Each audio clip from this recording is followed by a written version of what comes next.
We'll get one person. That person will bring their, wife or husband. They would bring their friend, their coworker, their neighbor, and so it just started growing. I would never bring my wife to you, dude. I would never. No way. Dude.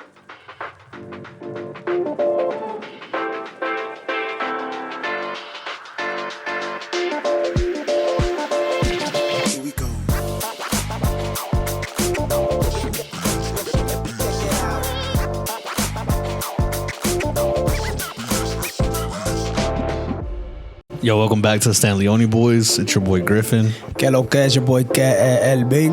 What's up? It's Adon, and of course we're joined by Bones Bazo, and of course today we're joined by Dr. Salas. How are you doing, sir? How you doing, man? It's a great day, and I'm excited to be here with you guys today. So thank you for the opportunity. Yeah, no, thank you for coming. And by the time this will come out, I think the vlog that we did will be out too. So seeing you again, so you actually saw you in action. You broke our backs, pause. But how did you guys do after your adjustments? I felt great. I feel like I was a little bit more sore, like in my back and stuff. But it felt like very relieving, though. That's good. We all went back to my house, and these guys just like started laying on the floor as soon as we got home. No, that is true. You guys knocked out. Better.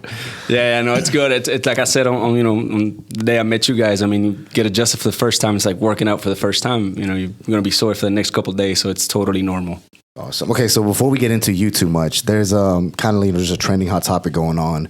Will Smith and the Oscars. Yes. So before we get start talking about you, what do you think about the whole situation? You think Will Smith was in the wrong? Do you think he was in the right? It's tough. It's tough.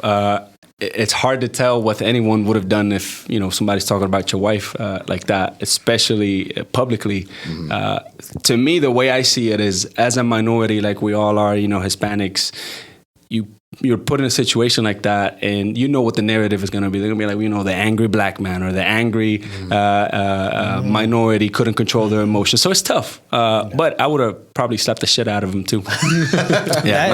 That you just said reminds me of you ever seen who's the dude, the Crews, the big dude? Terry Crews, yeah. Like he had like a director fill on him or some shit like that. And they were like, bro, yeah. And he was like, instead of like going to the cops, why don't you just fucking smack the shit out of him? He was like, because that's what people expect me to do. Like, I'm a big black dude. They expect me to like slap somebody.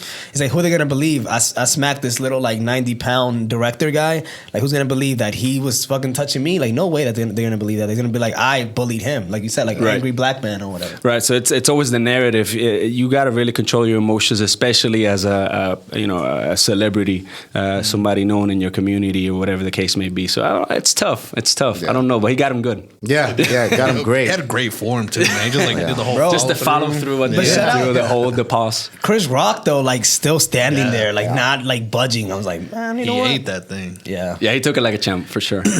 Yeah. What do you think, Kelvin? I think it's one of the situations they should have handled backstage. I feel like he should have fought backstage. Yeah, he should have just like laughed it off or whatever, and then backstage kind of been like, come on, man, my wife got this condition. Like, what are you doing, dude? Yeah. Mm-hmm. Because like you said, like just like in public, that's just not a good look. Especially like Will Smith, he's like preached like positivity all his life, Yeah. So I don't know, Georgie.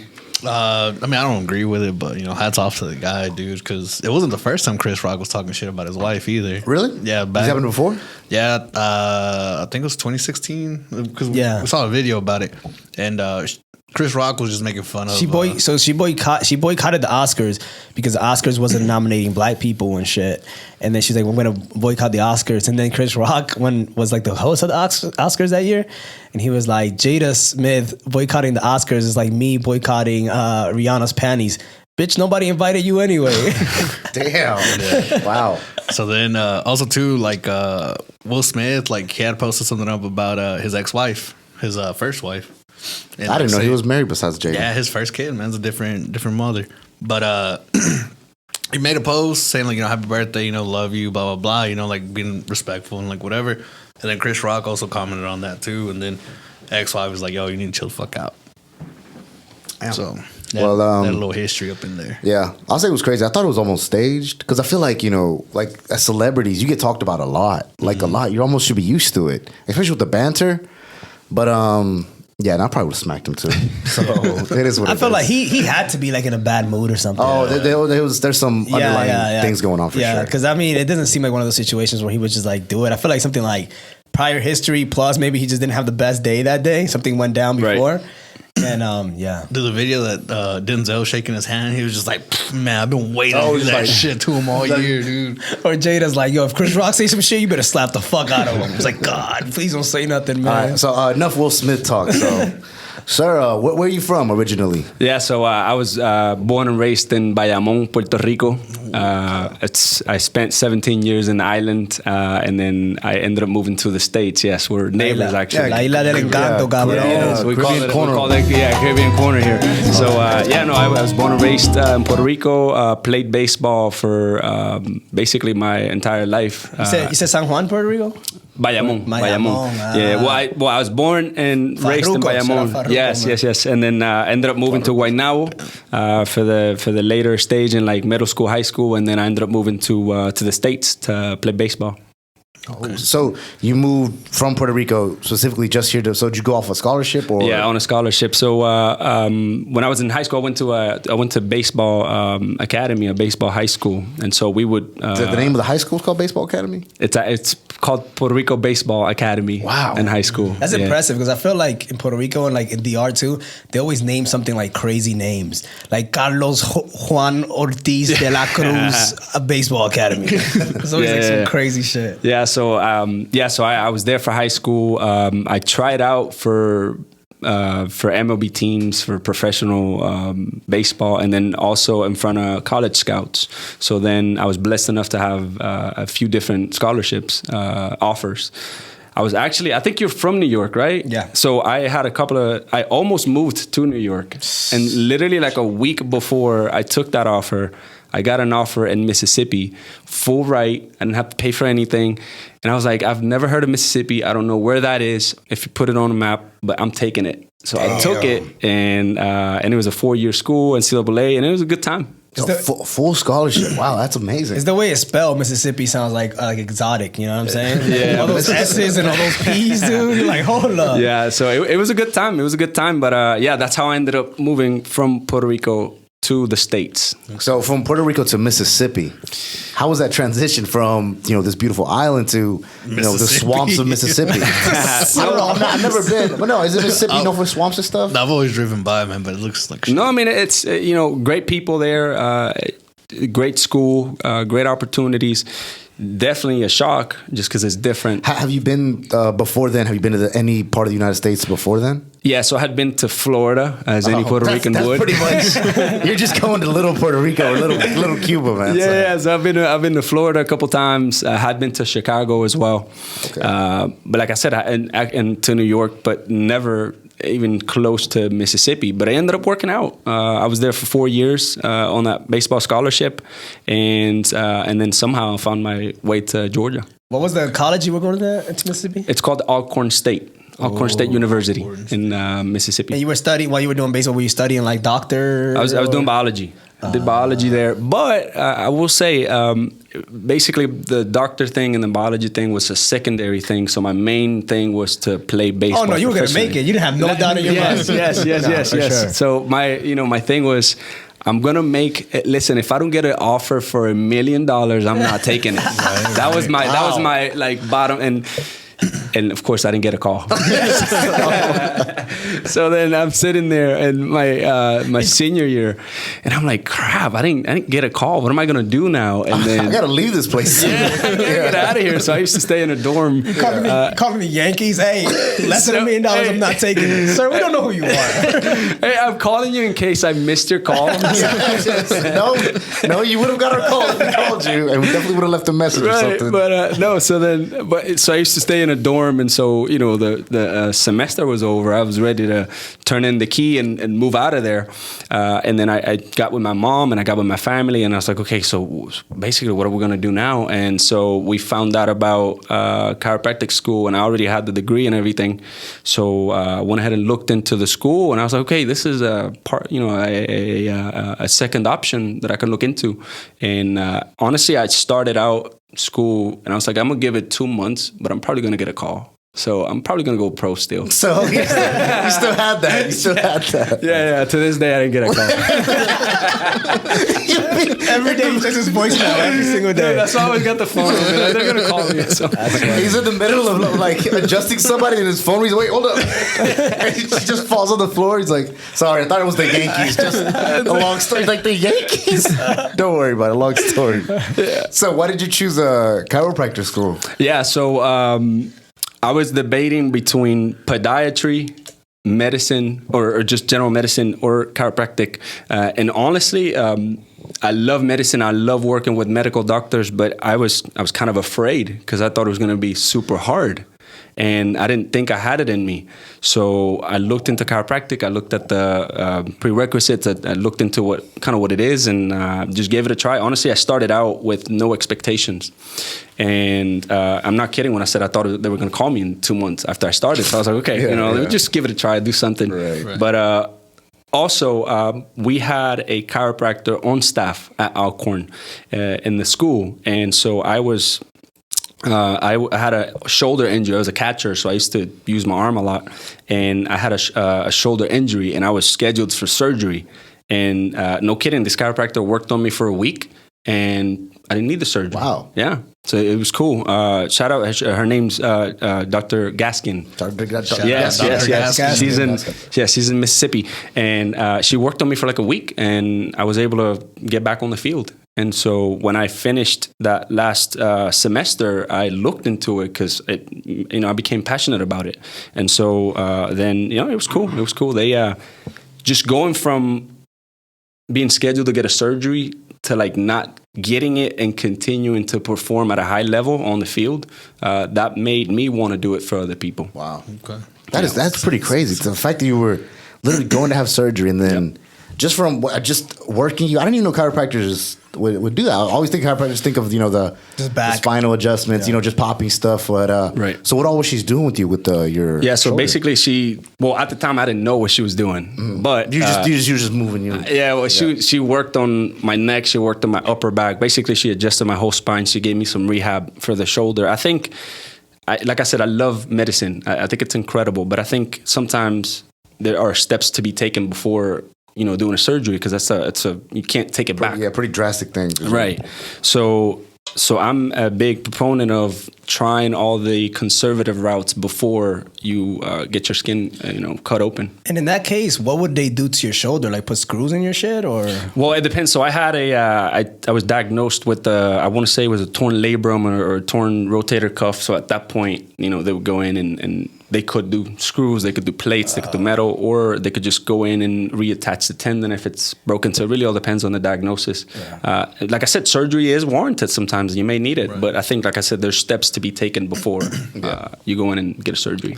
And I heard a lot of times, like after shoulder surgeries, it's never really the same. So probably would have maybe not been the same afterwards, do you think? Well, possibly. And it was my senior year. So it's like, okay, I can't really I'm going to the Yankees like next year. I'm going to get this call here soon, so I got to be ready, right? So, no, but all kidding aside, so, at that point later in my career, I couldn't afford to get a surgery, be out for, 6-7 months, try to rehab, because then, you only get 4 years in college, and then after that, you could either go to the DR or, try to go pro.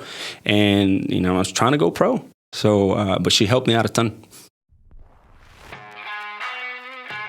Number one spot to throw axes here at Big Zach's.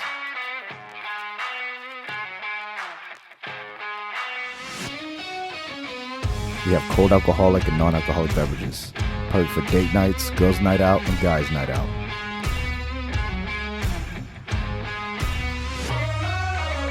We host birthday parties, gender reveals, corporate events, bachelorette parties. If you're interested in having your next celebration, think Big Zach's. We also have leagues where we create pro axe throwers.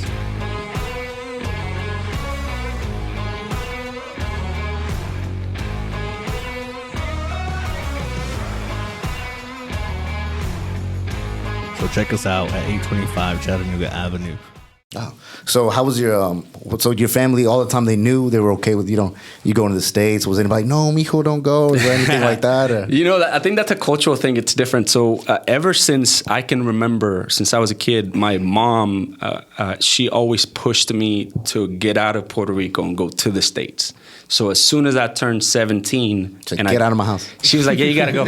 Yeah. And so no, they would encourage me to try to get out of the island and move to the States. How was Puerto Rico growing up, man? I've actually never been. I was say I've been to visit, but I've never been to visit. I need to go. Yeah, no, it's not. It's just like anything else. You got the good sides and the bad sides. I love the weather. I love the beaches. I love the food. All my family is there. It's just me and my wife up here in Georgia. So, it's not too bad. Just don't mess with the wrong people. Just like anything. Just like anywhere else. You go back often?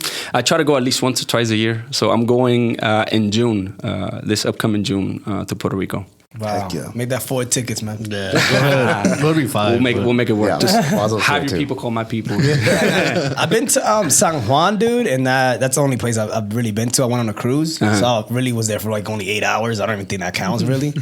But I just like, it's crazy how you like have like old San Juan and like, you know, San Juan is like, it's like literally a city divided, like brand new buildings. Everything looks like modern. And then you go like 2 streets down and it's like shit looks like medieval almost. Yeah. So San Juan used to be, it's a historical part of the island because that's where the Spanish used to set up their forts and everything to protect the island. And now Dominicans set up their restaurants there. In Santurce, if you've ever been. Yeah. So hella Dominicans there. Yeah, they are. So, but it's San Juan, like you're right. So you got the old San Juan, it's actually what it's called, and so that's the historic side, and then you got the newer side, So Condado and Isla Verde are like, you know, the nicer, those are the touristy areas in San Juan. So we got married, me and my wife got married in San Juan, and actually, no, where did we get married? We didn't get married in San Juan. We'll cut it out. No, we got married in Bayamon, but then we had a reception in San Juan, but on like the newer side. Yeah, so it was and cool. She's Puerto Rican too? She's Puerto Rican. Chiropractor as well, right? You were saying? She's a chiropractor, yeah. She's a chiropractor. Wow. Yeah. Did you guys meet in school? So let me tell you. There's no way you met another Puerto Rican in Mississippi. Dude, first of all. There's no fucking way. I'm here trying to get a baseball scholarship. We'll get us out of the Yankees right now. So my dad used to tell me before he passed, he was like, dude, he would be like, mijo, cuando te mudes de Estados Unidos, when you move to the States, don't marry a Puerto Rican. Like, you need to get there and find you a gringa. Yeah. So she can get you ahead. The American dream, my son. So, of course, I found a Puerto Rican and we got married. So, we grew up maybe 10 minutes away from each other in Puerto Rico. Oh, dang. And never met. Wow. We met in Georgia. What? So it wasn't Mississippi or no, in Georgia. Yeah, in chiropractic school. Okay. That's where we met. Wow.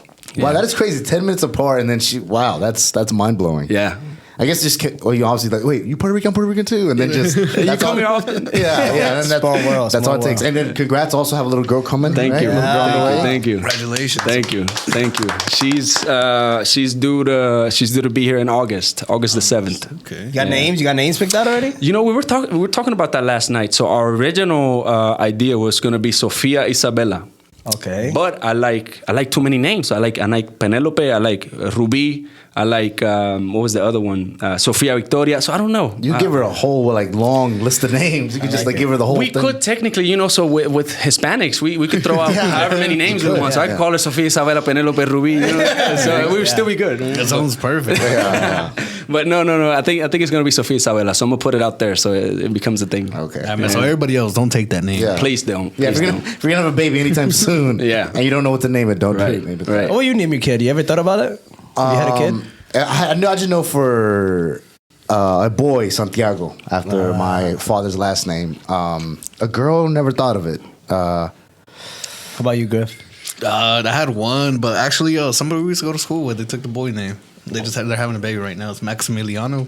Damn, that's a long name, dude. Yeah, but That kid better be a stud when he grows up. hard though. With a name like that. I think I would do the typical fucking I guess Kelvin thing and just name it after myself, dude. Just a junior? Yeah, just really Nothing just wrong with a junior. go conceited all the way with it. There you go. I think I would. I don't know.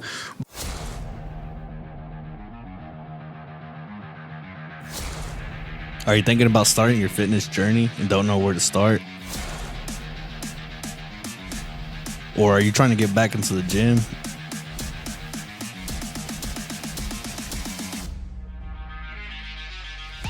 Then check out Beast Mode's training facility. Our personal trainers will help you get into the greatest shape of your life.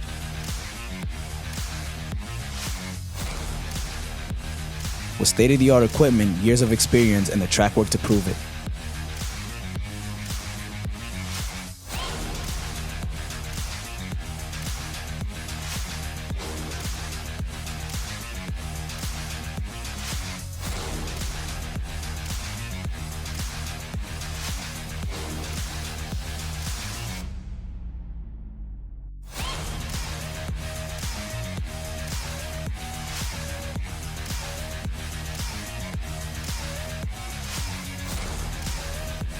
So come to Beast Mode Training Facility for the best results in town. Located at 215 East Morris Street, Dalton, Georgia. But yeah, so going back to baseball, like, would you like say right now, like, you got offered like a minor league? Taking it. Yeah, 100%. Wow. My career will probably be 2 months after I take it. He's like, yo, you think I give a damn about these patients? Dude, the first sign of fucking baseball. Dude, listen, you give me a bag of seeds and I'm taking it. But like, No, I was passionate about it, dude. Yeah. So like, it's every kid's dream is to play in the league. So yeah, I'll take it. Heck yeah. Yeah, George, you remember when you want to play in the league, dude? well, I did play from like kindergarten up to like 7th grade. Then I started doing drugs you're like- and shit. So yeah. then I just I gave up. could see you as a baseball player, actually, dude. Yeah. But no, back like whenever I think I was like 3rd grade, I kind of like gave up on the dream of baseball. When you realized you weren't Puerto Rican or Yeah. Dominican. I was like, I was trying to say that the whole time, dude. Literally. and then like I was in the outfield, and like our team sucked already to begin Yeah. with. So then I'd just be sitting out there playing with the grass, looking at butterflies and shit. The ball be coming by, and I was like, oh shit, I should probably go get that. Huh? Yeah. No, How many stories like that do you hear when you tell people that you play baseball? It's like, oh, I used to play baseball back in Little League. dude, I was good. I played through middle school. I was like average, like hard average. No, actually, no. I would probably not take it. So I got too many things coming up in the near future, and so with the baby that's coming in August, and just other plans that I have coming up within chiropractic and within this community, then no, I don't think it would work out. So the Yankees right now, they were like, yo, Oh no, the Yankees are calling. we got $1 million, $1 million It's contract. crazy. So the Yankees are my favorite team, so I might could consider it, but I don't know. $1 million or more, no less. You ever try to go to like open tryouts or anything? I thought about it. Actually, I feel a lot stronger now than I did when I played baseball, and I think it's because when you play at a collegiate level, you're just playing 4 or 5 games a week. You're working out twice a day. You're on the bus 7-8 hours a day, so you're just exhausted. You can tell, man. You can tell. So then you don't really get the rest that you need to recover, and so now I just work out because I want to, and I feel a lot stronger now than I did before. So I think I could do all right. That is you taking a break and like letting your body recover. It does wonders for you. It does. Like, Well, they also say that men keep getting like stronger till they're like 50 and shit. Didn't they say that shit? Like Tyson said, like he felt like the strongest he's ever been. old man strength. Yeah, I guess old man strength. Old man Yeah. strength. Yeah. I feel like that is true, dude, because I feel like my dad was really strong. I remember like we were trying to take the Tyron. He's like, give me that shit. I'm like, he's like, you do all the push-ups for what? And I'm like, So I guess. I think we're gonna go dark with that. Like he used to beat the shit out of me. I'm like, yeah, you've gotten stronger over the years, Dad. last time you punched me in the face, it wasn't this hard. Yeah, no, this time you broke my orbital. So how Good was times. Good times to my Good dad. times, yeah. Miss him. But so how was chiropractor school? Challenging. It was real challenging. Lots of hours, lots of studying. So you got to think about it. So you got to go through the 4 years for your degree, which I did in biology, and then after that, you go through another 4 years of chiropractic. So it took me 5 years to finish it out. I was never the A student. I was always the student that would just learn what I needed and try to pass, really. And so it's challenging. It's a lot of hours, a lot of work. But I met incredible people along the way. Met my wife as well in school. So I guess I can't complain. So you do like I don't know, like an internship at the end where you like shadow somebody, or do like whenever it comes towards the end, like actually get like maybe hands-on hours and stuff? Yeah. So basically, the first 2.5 years is all just the philosophy, the science, the lectures, and then the last year and a half is hands-on. So you start out with what's called a student clinic. So you're basically treating other students on campus, and you're getting your hands-on practice. And then from there, you go to what's called the outpatient clinic within the same school, and you're seeing people from your community, and you're practicing hands-on on them. And then you do that for, I want to say you do that for 6 or 9 months. And then the last 6 months, you actually have to go out and intern with an existing practice with the doctor outside. So not related to school at all. Not related to the school. Yeah. And so I did that in Brookhaven and Buckhead in Georgia, and did that for about 6 months. And then after I did that, I wanted to stay in Buckhead because I lived in Atlanta at the time. So, I mean, I loved the area. And things kind of didn't work out for me to work there. And I got this offer from this office in Dalton, and they reached out to me for like 3 times. The first 2 times, I'm like, dude, you're like 2 hours away. I've never heard of Dalton, so I'm not doing this. And then the third time, I was like, okay, I'm just going to go check it out, do the interview, see how it goes. So offices would reach out to you. How would they reach out to you? Like, how would they need through the school program, or? So no, basically at the time, you can make a profile on like Indeed, or you could do like Glassdoor or social media. So they reached out to me through Indeed, and like I said, they reached out the third time. I was like, okay, let's just go check it out. I've never heard of Dalton. I don't know where that is. Put it on the GPS, 2 hours away. Let's just go see what happens. And I took the job. Wow. So what made you want to do that? What made you come to Dalton? Like, you know what? This place is at the time, they were offering, basically the offer was good. It was a real good offer. It was real competitive. And it was just different. So I had been in Atlanta for about maybe 5 years at that time, 5.5. And so I wanted to try something different. So I told my wife at the time, I was like, listen, I'm just going to try it for 1 year, and then we'll just come back. So I actually used to drive from Atlanta to Dalton and come back every day. 2 hours every day, 4 hours in a car? Yeah. Holy Plus crap. the 12 hours or 10 hours or however much. You would love that shit, dude. Yeah. No, okay. Dude, this guy loves driving. I hate traffic. One time we went to Florida twice. Just cause. I did have to, But damn, dude, the offer must have been like great. It wasn't bad. But like I said, I took it for a year. It was $1 million if anybody's asking. Sorry, I got you. Yeah. He can't say that because he's on the contract, but I'll say it. Yeah. No, I wish. So then after that first year, things went really, really well. I started growing that practice within the Hispanic community.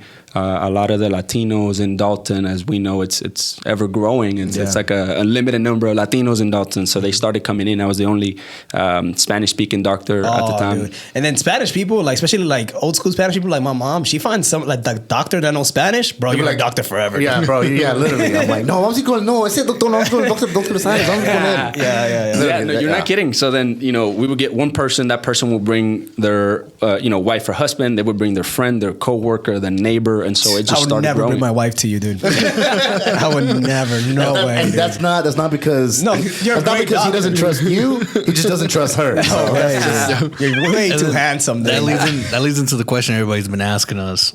You do, or they're asking like, do you look better in person than in pictures? I don't know. I would say you look better in person, honestly. I think in person, yeah. In person, I guess in person. I don't know. I mean, I've never been. You're a backwards catfish, dude. You're a backwards catfish. And then of course you get like the charisma, like the actual, the attitude of somebody, and that doesn't show in pictures. So right. So I guess we'll say in person. Yeah. Like if my girl told me like, oh, I'm going to Dr. Salas to get my back adjusted, even though I know it's gonna be an adjustment, in my head I'm picturing you like pulling up with shirt off, like, oiled up, like, oil. You know what I mean? Hey, are you ready? I'd be home stressing. Oh man, no. So then, what was her name? I want to make sure if she's on the schedule, we're just deleting her. Nah, I'm single now, so I don't know. No. I've never been asked that question, but I guess, like I said, it's just the charisma, it's just the personality. I guess I don't know. So, but yeah, that makes sense. How like people are like, of course, the Hispanic community in general just drawn to you, and then want to be. So you're not currently practicing here in Dalton anymore, right? Mm-hmm. So now we're in Rome. Why that transition? So many reasons. Reason number one is I wanted to just branch out and try different things, so different types of practices. So within chiropractic, there's many different rooms that you can that you can specialize in. So one of them is called personal injury. So personal injury, think car accident, slip and fall, that type of injury, work injuries. So that's a whole different ball game versus you coming in paying out of pocket or paying through your health insurance. So say for example, somebody gets into an accident, you get rear-ended. First thing you want to do is you want to, of course, if you got injuries, you want to call the ambulance so you can get you the medical treatment that you need. Take pictures of the vehicle, use it as evidence, and call the police so you can get a police report so that we can clear the liability. And then after that, you would go in, see the chiropractor, or you could call an attorney to represent you for that injury, and then they would find a chiropractor. So in Dalton, there's not many people doing this, and so I found. So what are? Sorry, I mean, so what are the offices here? Because I know there's chiropractic offices. So what do they specialize in? There's a lot of carpet workers here, so a lot of repetitive motion, wellness, health insurance. There are a couple guys that are doing personal injury here, but not to the scale that I want to do it. Your hands, man. These jobs fuck up your hands. They do. Hard, they do. Bro. Yeah, they do. Your back, your neck, your lower back. So, and you were talking about that a little bit with the vlog. You were saying the micro trauma just over the years, the constant little thing, and then the bigger trauma, macro trauma. Yeah. So basically, excuse me. So basically, micro trauma would be something that it's not necessarily bad, but say for example, I have a few friends who do what is it called? Acryling, right? So with acryling, you're constantly bending over, picking up, lifting, bending over, picking up, lifting. So that's micro trauma. So you're doing something small repetitively every day, and so that could lead to injury. So that's what most people specialize here in Dalton, which of course I'm going to want to help the people that do that for a living, but I also want to specialize in the macro trauma. So macro trauma would be one big event, car accident, slip and fall. You weren't necessarily injured before, but then now you are. So then you want to seek the medical treatment to treat those injuries based on the accident. Damn. And that must be sad, dude, when you meet these people and they're like, man, I used to do sports, I used to be good, and now I can barely fucking walk. Yeah. So you asked me the other day, what was the craziest thing that I've seen? And I couldn't remember that day. So this kid that I'm seeing in Rome, he is 17 years old. He's graduating high school this year. Okay. So he was in the car with the recruiter for the Army. Right, so I guess they were just driving around. They were going to show him around, and so he was getting ready to graduate, get out to the Army, and then they got into an accident. So he had to get an emergency surgery in his stomach. So now he's not eligible for the Army. So that's life-changing right there, man. Yeah. Because imagine if just with me in baseball, let's say you wanted to be part of the Army or part of the military in general for your whole life, and then all of a sudden, in a blink of an eye, you can't. That's just gone, yeah.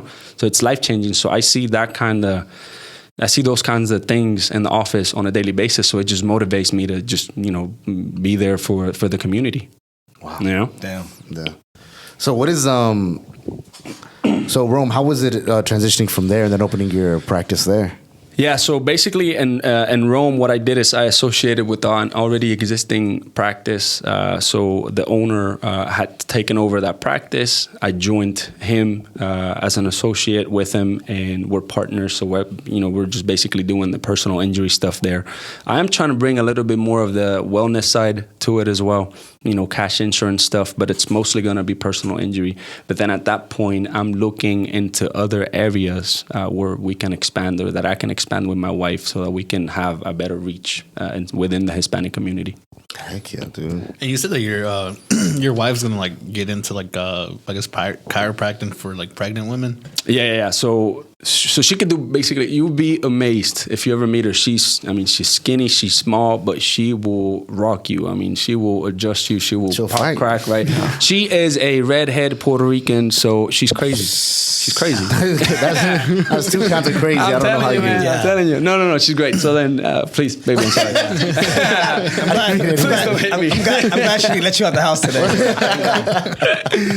but no, she can pretty much do the same thing I do, but I think she's inclined towards pregnancy and babies and women. So to your point, some women do feel more comfortable seeing a female chiropractor rather than seeing a guy because it could be weird or whatever. And so I think she's going to be more inclined towards that. And that's a good point to mention. Sometimes during pregnancies, women can go through different pains and different changes in their body, and they don't realize that chiropractic can be a good option for them. And I'm here to say it is. Yeah, because they think like the pain. They're like, "Well, I'm pregnant. I'm supposed to be in pain." Yeah. And so, or they think it's not safe for their babies, and it is. Yeah. I wouldn't have think like popping someone with a baby in there. That sounds crazy. Yeah. So it's a whole different way of adjusting compared to what you guys experienced. But yeah, they could benefit from chiropractic. And as a matter of fact, she's pregnant now, and I'm treating her at home. Okay. Mm-hmm. Yeah, he probably give the best massages, dude. I'll be honest, dude. This guy probably gives he knows where all your pressure points and shit are. Dude. Yeah. Do you pop dogs too? I saw like a dog getting like this back pop. Bazo was asking his dog. Whose dog was this? Bazo needs your dog. His back pop. We need Kelvin to get popped, and he's our dog. But because I don't know, I just saw that they do that. I don't know if that's actual if there's probably a vet thing. I'm sure. So animals can actually get adjusted. One of the most common animals that do get adjusted is actually horses. So like race horses, So because that is crazy. It's so I would never do it. I mean, I don't think I can. But I have a good friend in Atlanta who she got her certification to. Probably makes hella money, dude. She does. There's not a lot of people that fucking do that. Like it's like you gotta fucking. Well, not only that. If you think about it, the people that own horses and race horses, they put so much money into the sport. So it's basically just part of the routine. Get adjusted once a week, once every other week, or whatever. And I mean, there's no health insurance for horses. So how does that work? How do they? I think they climb these ladders. We'll find a video. Put a video. Yeah. Give us a. Really? No, they climb the ladders and they have to get their body behind their adjustment. So it's think about a horse, a race horse is huge. Yeah. So, but yeah, dogs, horses, I guess cats too. I mean, it's weird. It's wild. It's wild. You gotta be bougie as fuck to get your pet fucking adjusted. Dude, my dog got sick one time. The dog's like $30 for the medicine, lady. My mom's like, no. Que se vaya. Ese perro no paga bille aquí. No paga bille. Que se vaya. Va por Ruby, va fuera. Yeah. She put it down, dude. Yeah, no, but it's wild. It's wild. So you have to go after you're already a chiropractor. So you've done the 8 years, 9 years. Then you have to put in more years to become certified to see animals. So it's wild. But I'm not doing that. Yeah, no. I have no interest. You said babies get adjusted too, or like, why would you want to do that to a child? That's a great question. So one of the most physically traumatic events of our lives is actually being born. Because if you think about it, I fucking wish I was never born, Mom. I gotta work and pay bills. You got him started, dude. You gotta wake up early on a Saturday. Yeah, literally. This doctor's coming in. I gotta put my nice shirt on and interview him. God. Now we gotta talk to him for like 2 hours after this and like make him, be like, no, it's all right. It's a good thing you were born. Yeah, man. No, we wouldn't be nothing I if we're said not here. physically, not emotionally. Okay. So you think about it. I mean, you're a tiny human that you're coming out of a space that you basically don't fit in. Yeah. And so a lot of the times what the doctors will do to get you out of there is they'll forcefully pull you through your head, right? So they pull your head to get you out of there. So that's basically the first trauma that you experience physically as a baby. and then after that, I mean, if you think about it, a baby starts crawling, they fall. They start standing, they fall. They start walking, they fall. They start dumbass babies. that is true. That like human babies are like they're born, but they're basically like nothing. Like they need it's true. There's something. They need help to eat. Yeah. They need help to walk. Like it's not like giraffes are fucking born. They just start fucking walking. Yeah. They do. No, he's right. Giraffes be walking. You know what? I never thought about that. Dude, babies are born and you ain't shit, dude. If you don't have parents, you're fucked as a baby. Yeah, all babies that's listening to this, all babies do not shit. It's true though, dude. I get what you're saying. No, because you literally see videos of like animals being born and they might like wobble for a little bit, and then they're done. And then they take off. 10 minutes, like, all right, no, I'm good now.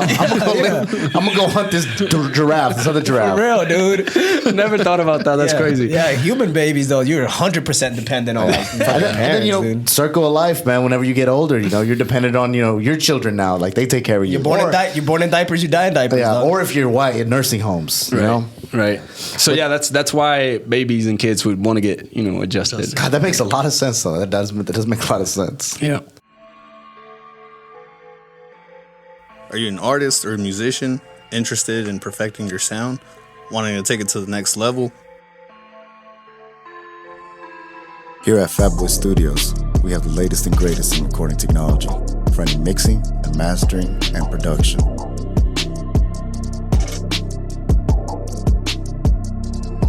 We have top-of-the-line engineers and producers to help you hone your craft.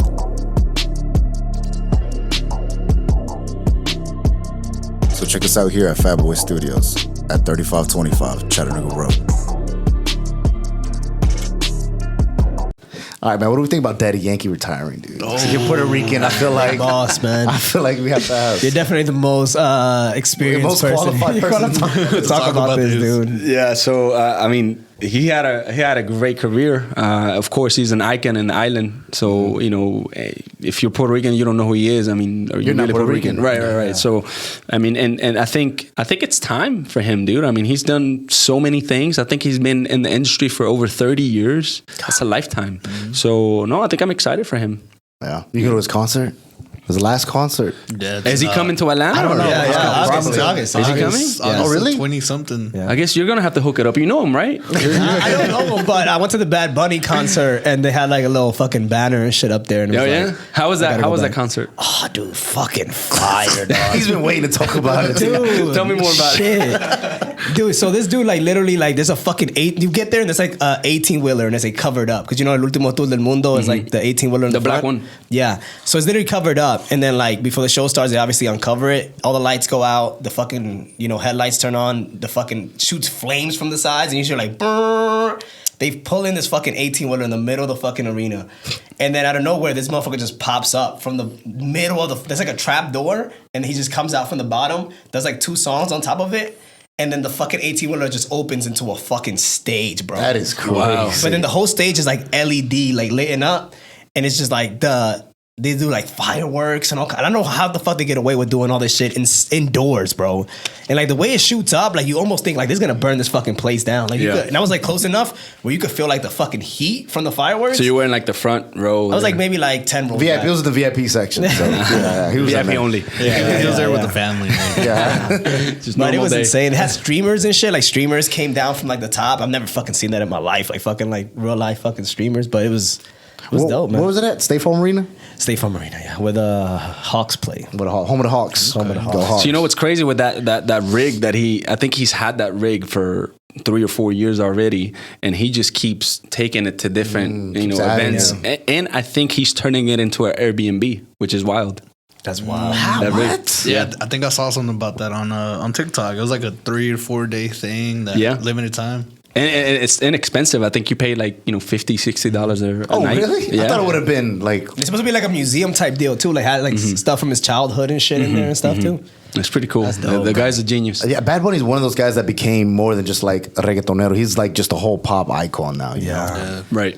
Which is wild because when I first heard about him, I didn't think like he was gonna be that big.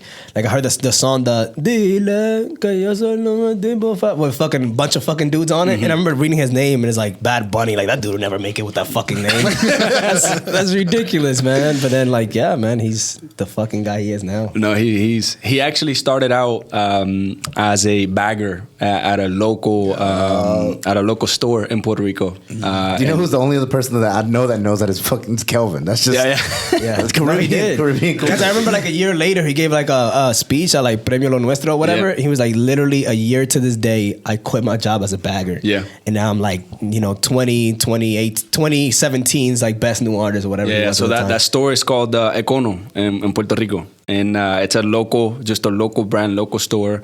And yeah, he was bagger there. And then next thing you know, the guy's freaking Gucci from He said it, top bro. to bottom. He's like, I went from fui de 725 a 1 millón. Right. Like no in between. 725 to 1 million. That's Right. oh god, that's crazy. That's how people go crazy, man. Like those celebrities. That's how you go crazy. You Well, go crazy, you go broke. He kind of did for a little bit because he was signed to like DJ Luriana and shit. Yep. And he kind of went crazy. He took like 3 months off, like got himself out of the label and like started doing the stuff on his own terms. He's like, I can't live the celebrity life type shit. Yeah, that's a dangerous life, man. Yo, man, going back to Daddy Yankee. How is it, man? How is it being famous? How do you do it? It's crazy, man. But, you just look at this one day at a time, It's a great shirt. But no, going back to Daddy Yankee, I never seen Daddy Yankee when he first started. I always pictured like Daddy Yankee the way he looks now. Dude, here comes a conspiracy. Like, what do you mean? What do you mean? Like he's looked young the whole time, or yeah? So like the way you see Daddy Yankee right now, that's how I've always pictured Daddy Yankee from like the beginning of like his whole career Since he was born. So I think he actually looked older when he was younger. He had the mustache. Yeah, with the then stash. I saw a meme and it's like, yo, Daddy Yankee started his career at age 42 and retires at age 25. And then I was like, dude, no way, that's fucking Daddy Yankee. Because like it has him now and then like him young. Right. And I was like, no way. So I started like, I Googled it. I Googled a picture of it. I was like, who the fuck's this other guy? And that's literally him. And like they show, I think it was like 1996. With the curly hair and the stash. Yeah. And I was like, who the fuck is this guy? So then like they do like the whole like from the start of his career to like 2018, there was a video. And they just show him like transform. And like 99, 96, completely different person. Yeah. And I told Kelvin, I was like, dude, I think they cloned Daddy Yankee. I was like, this is not the same Daddy Yankee ever. I was like, because he was dark, didn't have a mole on his face, hit that one video, light skin, fade, mole on his cheek. So you think that's the thing then? For sure. Clone him. Yeah, I has to, because I mean, he doesn't look the same at all. Like, how do you change? I Like, told how him, much? I told him, like, bro, let's go to the Daddy Yankee concert. He's like, I'm going to go, but it better be the fucking real Daddy Yankee. Not this fucking faker. Because, like, it's just insane. And then Don's like, yeah, man. He was like, that's goes to show you that, like, nobody's ugly. So They're you just saw, like, broke. the evolution from, like, when he started making music to, like, now? Yeah. And, like, how different the reggaeton sound back then? Dude, crazy. It was like... Yeah. Like, this is just fucking... You know what's crazy? Because I feel like Daddy Yankee just still raps the same, just over new beats. Yeah. He has like kind of the same flow, I feel like. Yeah, so Got some but of the he's same I mean he's big time in Puerto Rico for sure. I mean he tiene poder de convocatoria, you know. So like I mean it's same thing with Bad Bunny. So I mean I think it's cool that he's getting ready to just sail off to retirement, and he did great things for the island as well. So I think it's pretty cool. Heck yeah, man. Where'd you get all your tattoos from? And did you ever get like a weird thing from like, doctor with tattoos? Like type thing? Yes. I was hoping you guys would bring it up. So, we're journalists. So I got these. Oh, dude, we're journalists. Give me some. I've got them in different places. So I've got these in Atlanta. I got this in Puerto Rico. I got this in Chattanooga. We got this one here in Buckhead. You can go ahead and take your shirt off too, man, if you want to. No. I'm good. I'll pass. But if you want to see it, just follow my Instagram. By the way, babe, he doesn't have an Instagram. He doesn't have one. By the way, talking about your Instagram, I love you have a reel. It's like, mi tengo mi plan para ponerme estúpido y su mamado. Ya no me falta uno cosa, ya estoy estúpido, so me falta ser mamado. Yeah, no, it's cool. I try to make it to where, honestly, the biggest thing for me when I post like shirtless stuff or things like that is I wanna inspire others. So, literally 1 year ago, I was about maybe 35, 40 pounds heavier. And dude, one day, I mean, I'd be sluggish and tired and just didn't feel good about myself. And you're like, man, if the Yankees call me, I'm gonna need if the Yankees call me, I'm gonna have to be a pitcher. I can't run. So then I called this trainer. His name's Aiden. He's actually in New York. So shout out to Aiden. I was like, dude, I'm tired of being like this. So help me out. And he was like, dude, I can't do shit for you. You have to do it, basically. So then that was it. It was a wake-up call. That is the worst trainer ever. Dude, I'm telling you. You paid money for it? Is that what he tells his clients? Well, but if you think about it, it's no, it's true. very true. It's very true. So then he set me up with workouts and a meal plan, and I dropped like 35 pounds. And then I've just... So that was... You have that before and after picture there? I do. Oh, I see. It's on there. We'll put it up here. Yeah. So it's there, but... It's honestly, yeah, I mean, of course you want to look good and you want to feel good, but it's just more than that, dude. So just the way your self-confidence, how you feel about yourself. I mean, they say if you look good, you feel good, and if you feel good, you play good, right? So that's really what it boils down to. So a year ago, I decided to make a change. And what kept you motivated through like the meal plans and all that? Because it's easy to say like, oh, I'm going to lose 40, 50 pounds, but like to stay motivated? Like what? Yeah, so I'm guessing you don't really drink too much. Well, I used to, back in college, but not really. No, it wasn't really too hard. I think the biggest thing to me was the way that I felt before. I never wanted to feel that way. So it's a whole different level. When you say you don't want to look that way, you're more lenient. But when you don't want to feel the same way you did when you were heavier, that's what keeps you motivated. That's what keeps you, your discipline is just there. So in actuality, I didn't really feel motivated the whole time. There's sometimes I don't want to work out. I don't feel like going to the gym, but you just your discipline level's got to be there. So if you're committing to something, you're just getting it done. Yeah, so this thing, I forgot who posted it. It might have been Natty Banks. This girl that came on, she does fitness too. And it was like, I don't see how people don't go to the gym. Mm-hmm. Like to me, that not going to the gym is like weird. Like it's just like so part of my like breed. It's just like right. Yeah. It's just like other people tell me like they don't go to the gym and it's like just so strange to me. Like what the fuck? Yeah, it's like you wake up in the morning and you brush your teeth and you put your clothes on. It's just part of your day. So I guess you can't really rely on the motivation as much. You just you're gonna fall to the level of your discipline. Yeah. Especially like being married, man. Because I feel like, especially like having a girlfriend or being married, I feel like it's very easy to be like, well, I already found the person that loves me. Like, why the fuck do I need to do all this extra shit? Yeah, dude. And let me tell you something. Let me tell you something about my wife. So she can eat whatever. One of those. However many times in a day, and she still has just a banging body, right? So then she would have these cravings at like 10 o'clock. Baby, I want a shake.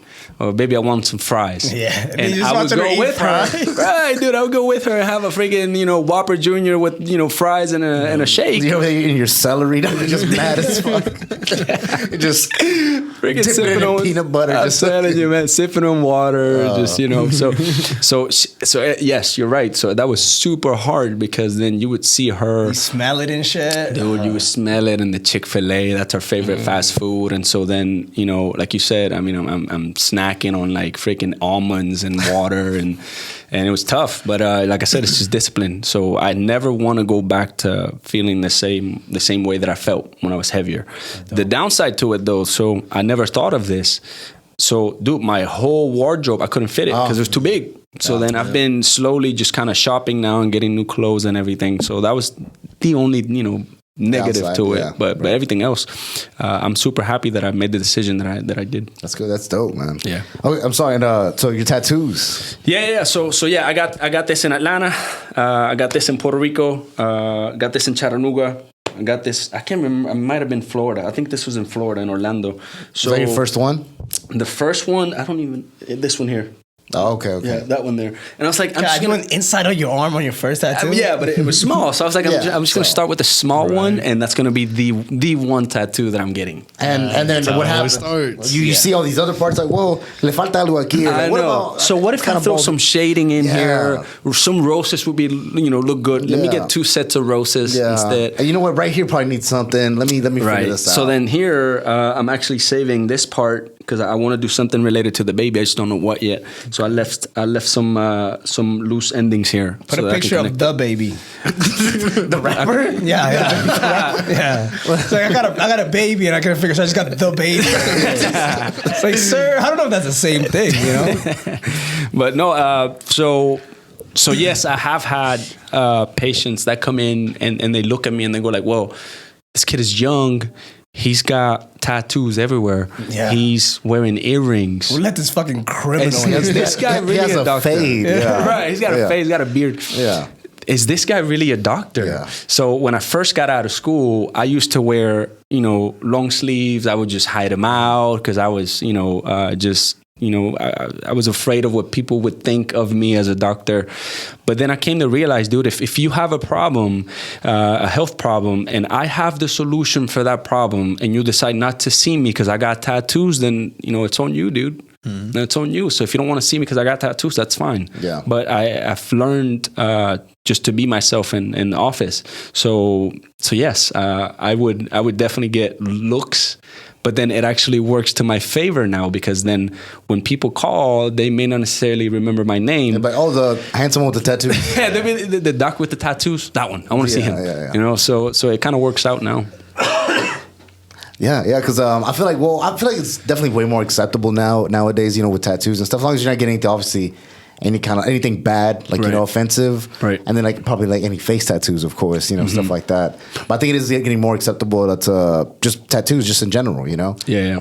And because it's a thing, like, man, just because, like how you said, I'm like, just because, what are these tattoos on my body is not going to affect my job or how I do anything differently. I want you to feel left out, George. Yeah. No, George has tattoos too. No, but I'm not as tatted as y'all. It's okay. No, so I think it's all about just providing, exceptional customer service, and somebody comes in with a problem and you have a solution for it, and who cares if you're tatted, dude? So also I wanna cater to the younger community as well. So I think if you're early 20s, late 20s, I'm definitely early 30s, the doctor with the tats. Right. Well, but you don't care. That's the thing. You don't care. I mean, if you come in with some back pain, or if you've been in a wreck and you're in pain, then you walk in the office and I'm tatted up, you're not gonna care. Yeah. And it's almost like if you're gonna be prejudiced towards me because of tattoos, I almost like don't want to. I don't want you to be my fucking client or whatever.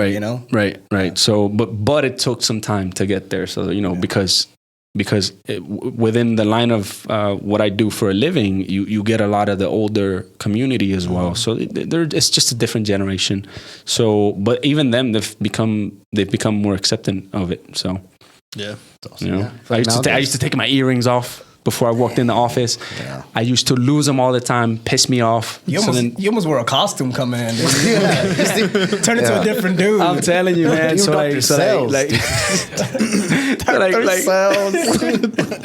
long sleeves here, no earrings. I would let my hair grow out a little bit, and then I'm like, dude, screw it. I mean, this is who I am. I'm here to help you, and yeah.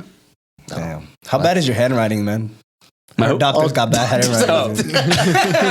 Hey, take this, and it's just. But it's crazy. Whatever squealing line it is, you get to the pharmacist. They're like, oh yeah, we know that. We got 3 of these things. Yeah. It's all right. I think it's all right. I think when you get busy in the office, that's when you just don't give a fuck. You just boom, whatever. Right. Well, it's funny you say that about you go to your pharmacy, they know exactly what it is. I've seen I forgot what I saw some video about something where that was a thing before, obviously now everything's computerized, right? But before, people would get the wrong shit because doctors were just known for having bad handwriting, and they would give you the wrong medicine. And people sometimes die from this shit, which is crazy. So that's why the medical malpractice is super high when it comes to getting insured as a medical doctor. Well, back in the day, because of that. So what is it called? A medical mistake related deaths. Or whatever. They were one of the top causes of death in the U.S. Wow. But it's gotten better.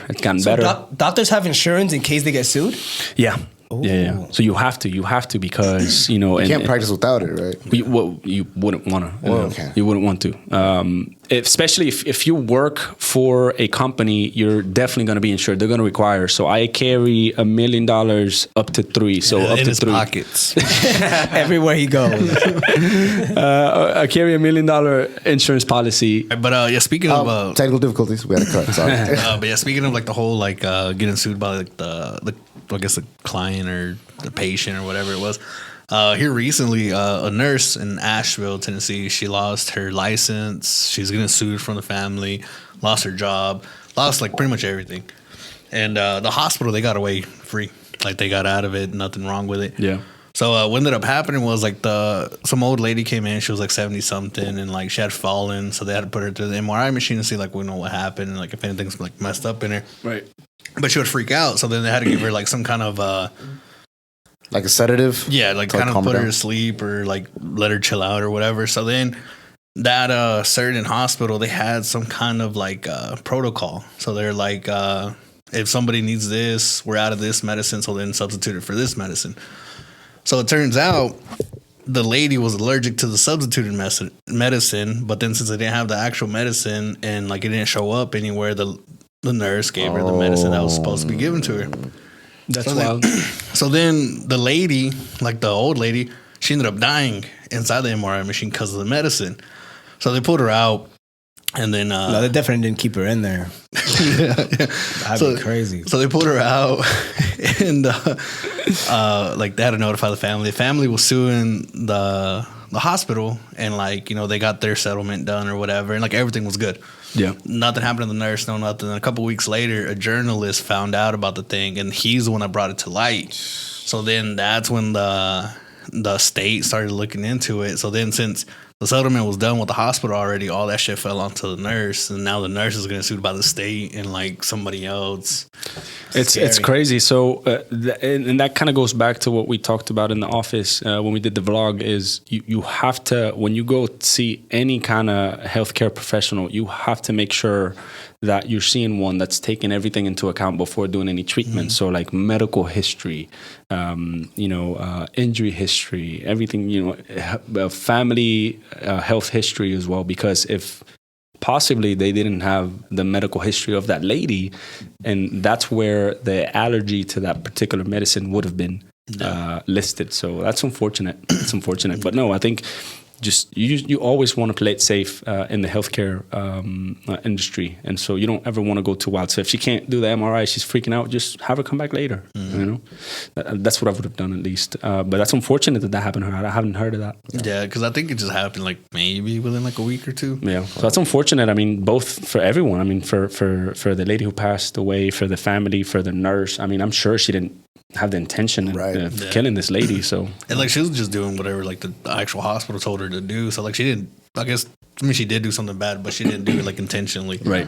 And then she's the one that paid for it. Mm-hmm. All right. Well, Dr. Salas, is there anything else you want to talk, or what do you have coming out, or what do you have up and coming? I always say coming out like I'm just talking to like rappers, like artists. A lot of like dropping this summer. Yeah, I'm like, what can we expect your next single or whatever? But what you got going on in your up and coming life, Dr. Salas? You have this camera, that camera, that camera. Shout out the hot ones. Go ahead, plug away. Sure. And then when you get done, say as always, it's been the Stanley Only Boys. And the Stanley Only. And Boz will take us out. Stanley Only Boys, right?